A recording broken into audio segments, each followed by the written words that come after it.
Oke sahabat YouTube, pada pagi hari ini kita berada di Kompleks Taman Sriwedari. Hari ini kita akan mengupas tentang sejarah Ronggowarsito, sejarah perjalanan Ronggowarsito, dimulai dari masa kecil Ronggowarsito, dilahirkan di mana, keluarganya siapa, kemudian dia sekolah di mana, kemudian diangkat pujangga oleh Keraton Surakarta kapan, dan yang terakhir karya-karya Ronggowarsito itu apa saja.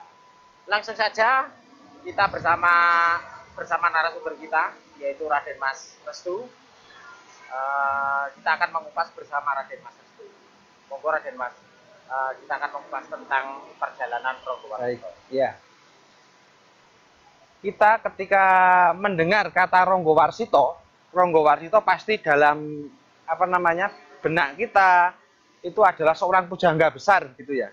Tapi orang itu perlu mengetahui bahwa latar belakangnya Ronggowarsito itu seperti apa gitu. Nah, Ronggowarsito ini terlahir memang dari keluarga pujangga, Mas. Terlahir dari keluarga pujangga, ayahnya namanya Mas Ngabei Pajangsworo, itu adalah Carik Pakubono ke-6, kemudian kakeknya itu adalah Raden Ngabei Yosodipuro II, itu adalah pujangga Keraton Surakarta juga.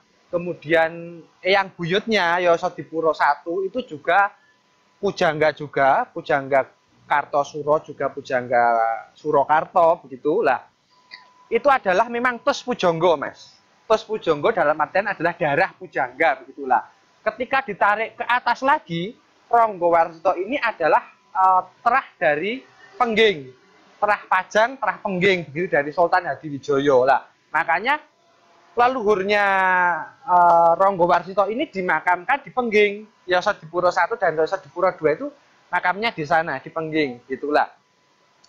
Masa kecilnya Ronggowarsito itu dulu memang anak yang bandel begitu, anak yang bandel, anak yang ibaratnya ya nakal begitu, Mas. Itu oleh keraton atas perintah dari Sinuwun Pakubono ke-5 itu dipondokkan di Pondok Pesantren Tegalsari Ponorogo di sana. Pondok Pesantren Tegalsari itu adalah pondok pesantren perdikan Keraton Surakarta Hadiningrat yang memang pada waktu itu untuk mendidik para putra-putra bangsawan, termasuk putra-putra petinggi kerajaan. Itu memang dididik di sana. Sebelum mereka pulang ke keraton harus sudah menguasai ilmu agama, begitulah. Ketika Ronggowarsito ini berada di Ponorogo, ngangsu kawruh di Pondok Pesantren Tegalsari di Ponorogo ini, selalu membuat onar di sana, sehingga Kiai Hasan Besari itu sangat bingung bagaimana caranya mau mendidik kalau yang dididik itu juga tidak menaati aturan yang ada di pondok pesantren itu, sehingga Kiai Hasan Besari dulu pernah kocap mau mengembalikan Ronggowarsito ini ke Surakarta karena justru di pesantren itu membuat pengaruh yang tidak baik kepada santri-santri yang lainnya. Lah, suatu ketika ada sebuah petunjuk begitu, Ronggowarsito itu mendapatkan ilham untuk pergi ke luar pesantren.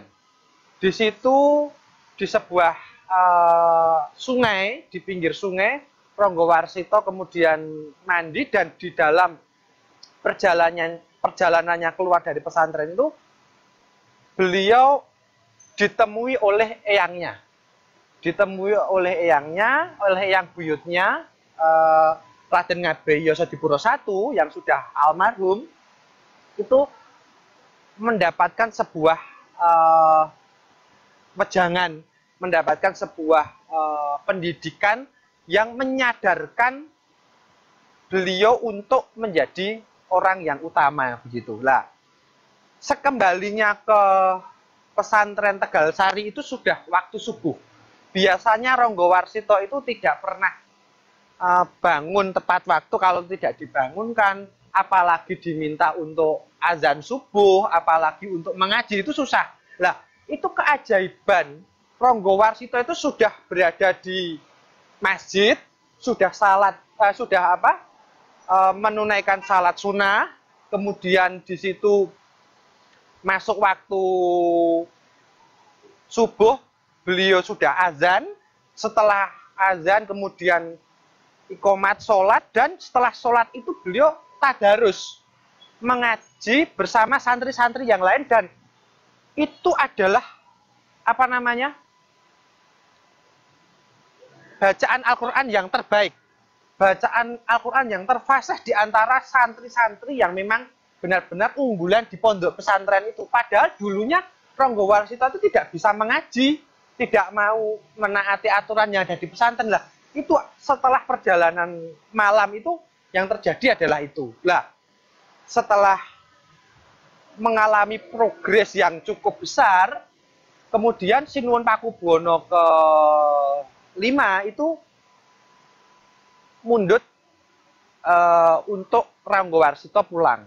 Lah, pulang sampai di Solo sini, beliau didangu oleh Sinuwun apa pencapaian-pencapaiannya waktu di pondok pesantren. Lah, ada hal yang menarik. Ronggo Warsito itu dulu pernah topo ngaluat, Mas. Topo ngaluat itu adalah topo pendem. Topo pendem di dalam kubur dengan busananya ditanggalkan beralih dengan busana mayat, itu dipakaikan kain kafan. Di situ Ronggo Warsito 7 hari 7 malam di dalam kubur. Kemudian setelah hari ke-7 dibangunkan, digali, kemudian beliau tidak bisa bangun. Begitu dibangunkan tidak bisa bangun atas sabdo dalem ingkang Sinuwun, Ronggo Warsito itu ditepuk.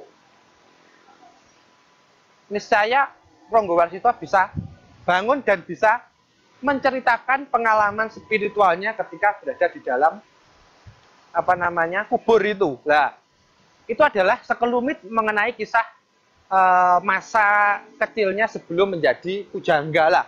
Kemudian ketika beliau dinobatkan menjadi pujangga di Keraton Surakarta, itu adalah keraton yang terkenal adalah Keraton Kapujanggan ya.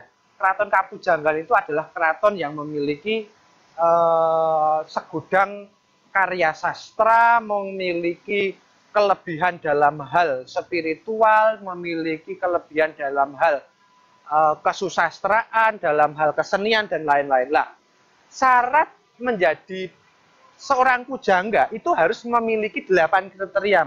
8 kriteria itu diantaranya adalah paramengkawi, parameng sastro, mardawa lagu, mardiboso, kemudian nawung rido, kemudian sambegono, kemudian awi carito, dan yang terakhir adalah mondroguno. Nah, ke-8 ini masing-masing penjabarannya adalah paramengkawi.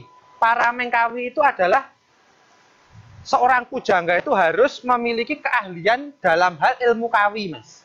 Ilmu kawi itu segala sesuatu yang mengenai kesusastraan kawi, mengenai kawruh-kawruh yang terdapat di dalam ilmu kawi itu. Kemudian parameng sastro, seorang pujangga itu harus menguasai ilmu kesusastraan, harus pandai merakit karya sastra dalam berbagai bentuk, metrum tembang maupun gancaran atau prosa dan lain sebagainya. Kemudian mardawa lagu, seorang pujangga itu harus menguasai ilmu gending. Menguasai ilmu gending itu adalah diantaranya adalah karawitan, kemudian tembang, kemudian pedalangan, kemudian bekso, begitu. Kemudian mardiboso, seorang pujangga itu harus mengetahui ilmu bahasa, termasuk di dalamnya adalah ilmu linguistik, termasuk di dalamnya adalah menguasai berbagai bahasa yang berkembang di negaranya. Di antaranya kalau di Surakarta pada waktu itu kan berkembang selain bahasa Jawa ada bahasa Arab, ada bahasa Melayu, ada bahasa Belanda. Itu harus dikuasai oleh seorang pujangga begitu. Kemudian awi carito, seorang pujangga itu harus menguasai atau memiliki perbendaharaan cerita yang banyak.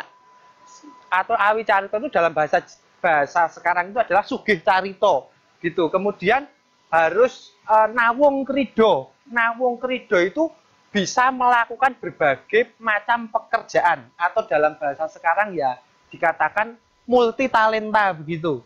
Kemudian sambegono itu seorang pujangga itu harus bisa merantasi gawe hal-hal yang tidak bisa diselesaikan oleh orang lain. Ketika seorang pujangga itu dimintai tolong untuk memberikan solusi atau menyelesaikan masalah itu harus bisa. Kemudian yang terakhir adalah mondroguno.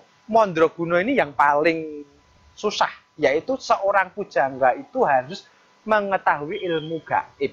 Begitulah. Ilmu gaib yang seperti apa itu adalah kaweruh mengenai kehidupan di masa lalu, di masa yang pada waktu itu terjadi, dan di masa yang akan datang. Lah, itu tidak semua orang mendapatkan kelebihan itu begitu saja. Dan orang yang mencari pun terkadang juga tidak mendapatkan hal yang diinginkan begitu. Karena itu adalah keistimewaan yang diberikan oleh Allah Subhanahu wa taala kepada orang-orang yang memang benar-benar terpilih begitu, orang-orang tertentu lah. Disitulah seorang pujangga itu kemudian bisa memoco jongko, bisa menulis jangka atau ramalan begitu Mas. Lah, maka Ranggawarsita itu dalam kesusastraannya terkenal berbagai jongko, berbagai ramalan, diantaranya adalah Serat Joko Lodang itu tertuang ramalan juga, kemudian Serat Sabdo Jati dan lain sebagainya dan lain sebagainya. Itulah. Inilah yang membuat seorang Ranggawarsita itu menjadi seorang pujangga. Maka ketika seseorang itu tidak memiliki 8 kriteria tersebut, maka tidak bisa dikatakan sebagai seorang pujangga. Dan di Keraton Surakarta Hadiningrat atau di Projo Kejawen secara umum, penutup pujangga itu adalah Ranggawarsita. Setelah Ranggawarsita itu memang ada sastrawan, memang ada budayawan, tapi tidak bisa dikatakan sebagai seorang pujangga karena tidak memiliki 8 kriteria tersebut. Lah, di situ hubungannya dengan Keraton Surakarta Hadiningrat yang identitasnya adalah Keraton Kapujanggan, Mas. Lah, kenapa dikatakan Keraton Kapujanggan? Karena sejak berdirinya keraton, perpindahan dari ibu kota Mataram di Kartosuro, berpindah ibu kotanya Mataram itu di Surakarta itu, semua pujangga Mataram itu ndereknya di Surakarta begitu. Sampai pada Babad Giyanti itu pujangga keraton semua di Surakarta, ikutnya di Keraton Solo. Maka kesusastraan itu di Surakarta itu sangat moncer, sangat kondang begitu. Lah, itu kemudian membuat kesusastraan itu sebagai inspirasi dalam kehidupan berbudaya di masyarakatnya. Lah, salah satu karyanya yang paling masyhur, kemudian yang sangat saya ilhami dari karyanya itu adalah ini, Mas. Serat Pustaka-Raja.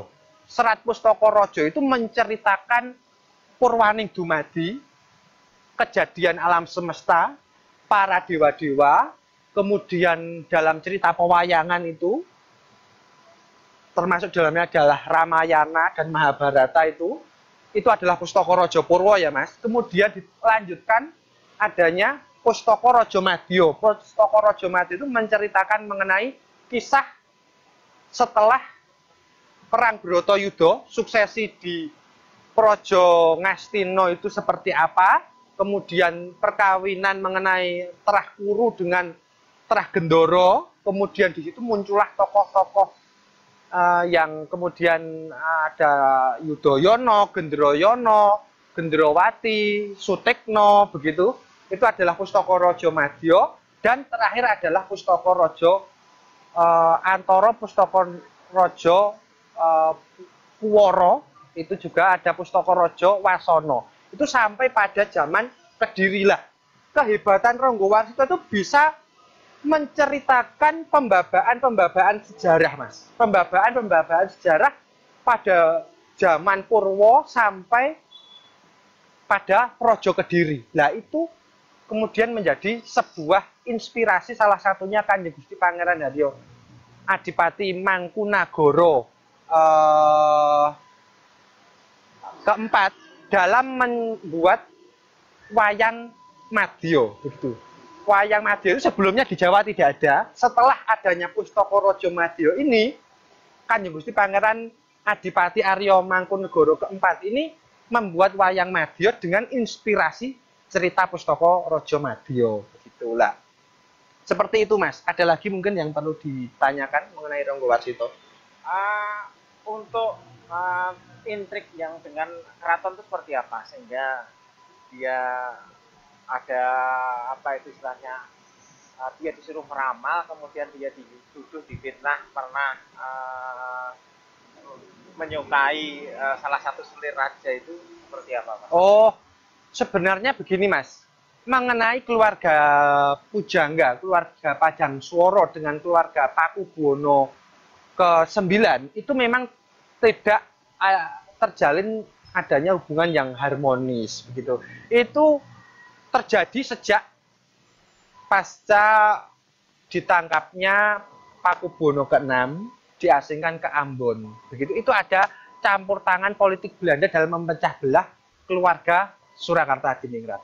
Itu kan kita ketahui bahwa Pangeran Diponegoro itu satu-satunya orang yang paling mendukung beliau dalam berjuang, yang mencurahkan hartanya, mencurahkan persenjataannya, mencurahkan pikirannya, mencurahkan semua kepunyaannya untuk perjuangan, itu adalah Pakubuwana ke-6. Pakubuwana ke-6 itu adalah konseptor di balik perang Diponegoro, dan juga pendana perang Diponegoro itu adalah Pakubuwana ke-6. Justru malah Keraton Surakarta ini yang mendukung perjuangan Diponegoro itu justru Keraton Surakarta. Lah, di situ perantaranya Pakubuwana ke-6 dengan Pangeran Diponegoro itu adalah cariknya. Cariknya itu adalah Mas Ngabei Pajangswara. Lah, itu semua rahasianya Pakubuwana ke-6 tentang konsep perang Jawa, tentang strategi perang dengan Diponegoro itu dia tahu, Pajangswara itulah. Kemudian Pajangswara ini pada pasca ditangkapnya Pangeran Diponegoro dan Pakubuwana ke-6 itu diculik, Mas. Diculik, dibawa ke Batavia, disiksa di sana, dipaksa untuk mengungkapkan hubungan antara Keraton Surakarta dengan Pangeran Diponegoro itu seperti apa. Tapi kesetiaan Pajangswara itu ternyata tidak mau mengungkapkan hubungan antara Pakubuwana ke-6 dengan Pangeran Diponegoro itu karena merupakan rahasia negara, begitulah.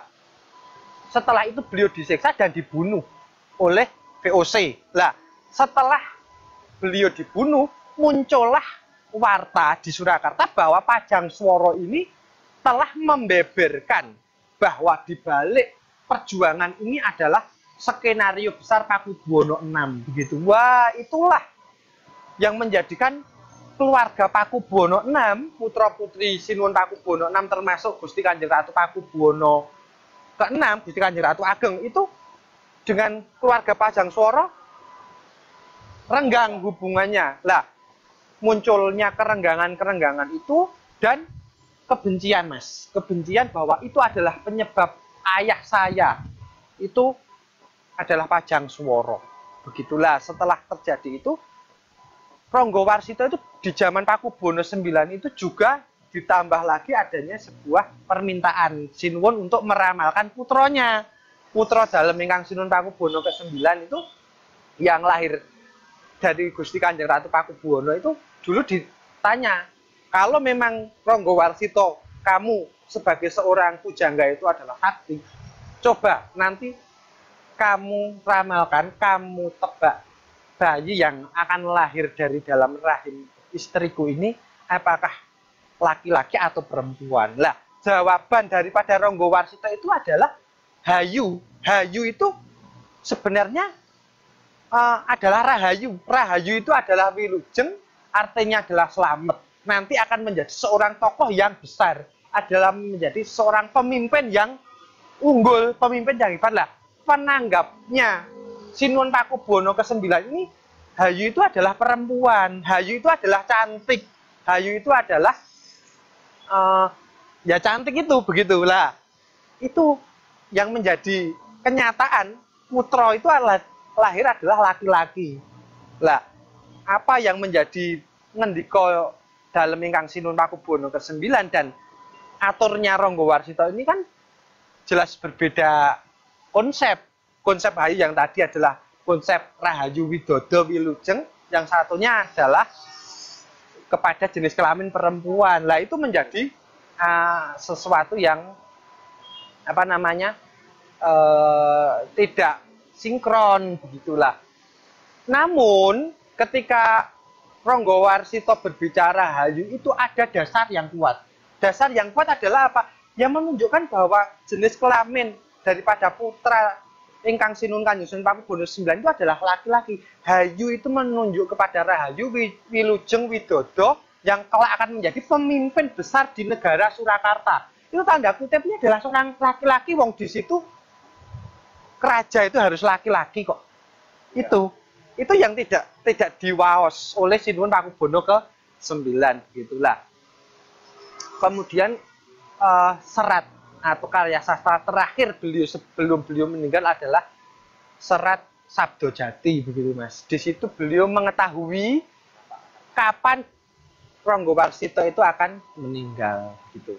Ya mungkin itu Mas yang bisa saya aturkan mengenai Rangga Warsita, karena ya keterbatasan waktu, mungkin di lain kali kita bisa sambung lagi. Oke, saya kira cukup informasinya dari Raden Mas Restu, sudah sangat lengkap, sudah sangat bagus sekali. Kita sambung di lain kesempatan. Selamat pagi.